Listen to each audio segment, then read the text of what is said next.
pada bagian ini. Tapi catatan yang ada di tangan kita ternyata tidak. Maka wajar kalau kemudian Anda juga tadi mengatakan ini kepentingan elektoral kok. So, apa catatan kritis Anda? Ya, begini Bang. Saya mungkin ingin mengutip apa yang dikatakan Mahathir Muhammad ketika dia go to hell IMF dulu ya, waktu tahun 98 ya. 98 ya. Ya. Dia bilang bahwa yang dibutuhkan oleh negara ketiga, ya negara ketiga itu emerging markets lah ya gitu. Yang dibutuhkan negara ketiga itu bukan demokrasi dia bilang, tapi otoriter yang bijaksana. Otoriter yang bijaksana. Nah, jadi dia bilang, bahkan dia menyitir persoalan di Indonesia yang sudah ada reformasi dan sebagainya gitu ya.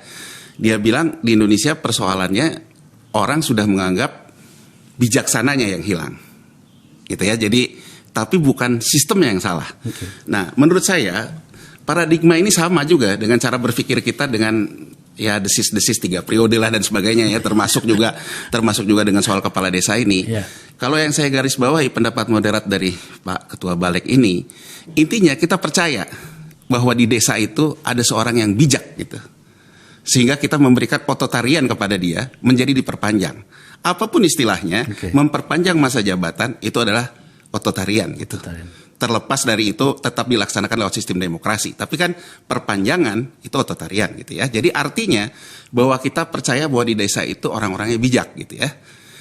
Itu artinya apa Bang? Saya mungkin ingin lebih menukik sedikit. Ini memang kelihatannya paradigma kita tentang stimulus fiskal kita tuh ke orang, bukan ke produksi. Saya ambil contoh gini. Dasar nih. Saya ambil contoh gini.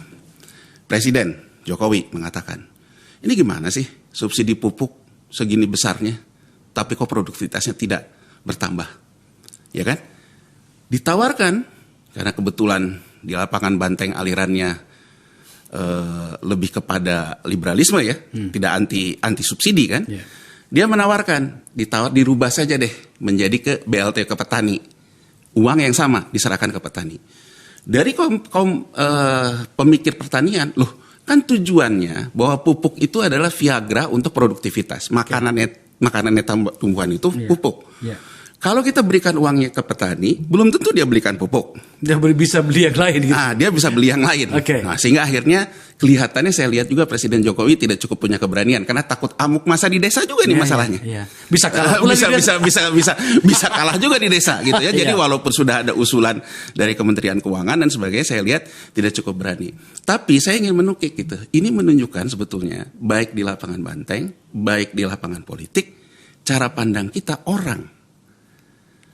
Jadi saya ingin menukik ini Bang, sebetulnya kalau kita lihat lagi, pupuk dalam sejarahnya itu menunjang produktivitas karena dia makanan tanaman. Dia itu mengikat air di tanah dan sebagainya. Artinya sebetulnya konsumen fiskalnya bukan petaninya Bang, tanah. Nah sekarang coba kita perhatikan, di tengah banyak negara misalnya menggeser dari subsidi produk pupuk menjadi subsidi jasa pemupukan.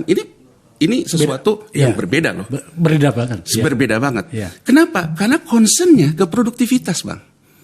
Jadi karena concernnya ke produktivitas, konsumennya tanah, orang lihat, oh ternyata urea ini sudah tidak ada kaitannya dengan produktivitas. Maka fiskal memberikanlah stimulus tanah ini untuk diaudit unsur haranya. Relevansinya dengan dana desa tadi? Saya ingin mengatakan, dengan kita mengatakan bahwa tadi subsidi pupuk, ya. Itu kan ke orang Bang. Coba kalau kita ke tanahnya, mungkin subsidi ini akan diberikan, tapi dengan pemupukan yang tepat. Karena kita melihat tanahnya yang menjadi konsumennya, seperti yang dilakukan oleh Cina dan India. Sama juga dengan kita melihat desa ini. Desa nggak ada pekerjaan. Yang kita lihat tuh kepala desanya, bukan masyarakat desanya. Sama dengan kita melihat padi tadi Bang. Yang kita lihat tuh bukan tanahnya. Tapi si petaninya. Karena si petani yang pergi ke TPS, Bang. Sementara dalam hal ini, si orangnya tadi itu lebih banyak berada di Jakarta. Betul. Nah, ini kan menurut saya, ini paradigma, Bang. Jadi saya membawa cerita di persoalan kita melihat subsidi pupuk ke desa ini. Paradigma kita sama. Paradigma kita tuh melihatnya tuh orang. Nggak ada uang di desa, kasih dia duit ke kepala desanya kan. Kepala desanya. Bukan bahwa kemudian kita berpikir bahwa dia adalah orang arif, dana desa itu nantinya akan dia sebar kemana-mana. Kenyataannya tidak semuanya begitu. Betul. Artinya kan ada tanggung jawab ideologis di situ, Bang. Berarti kan tadi Bang Akbar bilang, Bang Akbar punya data yang di Sulawesi segala macam kan. Artinya kan harus ada data, Bang. Kita harus akumulatif. Dari kepala desa yang sekarang existing. Yang bijak tuh berapa banyak? Iya kan, yang bijak itu berapa banyak? Sementara saya juga ingin memberikan satu catatan ke Pak Balek tadi. Kepala desa begitu terpilih sibuk mengatasi konflik pasca pemilihan. Berarti dia juga bukan orang yang menang bukan karena wisdomnya, Bang. Kalau orang wisdom tuh dia tidak perlu melakukan apa-apa. Itu berarti kalau itu tesisnya, berarti sebetulnya menurut saya tidak menjawab persoalannya gitu. Artinya kita melihat bahwa karena dia sudah berdarah-darah, sudah melakukan konsolidasi elektoral di daerahnya, kita ingin memanfaatkan dia untuk menjadi jagonya. Nah, persoalannya gini, Bang, menurut saya ini nggak tahu siapa yang pintar, siapa yang cerdik tadi, Bang.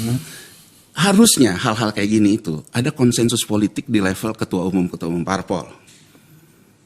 Disepakati dulu di situ apa ideologi kita. Salah satunya jangan sampai kalah hanya oleh demonstrasi dan demo di saat yang tepat. Betul. Kan gini, Bang. Kalau menurut saya, kalau ketua umum parpol sudah sepakat, semua sepakat tidak yang tadi dikatakan zero sum game-nya terjadi, Bang. Kalau sekarang kan beda, Bang. Masing-masing ada yang ingin dapat elektoral di sini, masing-masing. Jadi kalaupun mau mengatakan tidak, dia menjadi orang yang paling dihukum dalam elektoral. Jadi tadi Pak Balek mengatakan siapa yang diuntungkan dari partai? Ya nggak ada, semua sama. Tapi kalau Anda menolak, Anda menjadi orang yang paling tidak diuntungkan. Ini masalahnya gitu. Jadi menurut saya masalahnya kita menggiring bola ini bukan berdasarkan bijaknya, wisdomnya. Sebenarnya kan negara ini diatur oleh ketua umum tadi. Jadi harusnya ketua umum ini harus melihat dulu perspektifnya.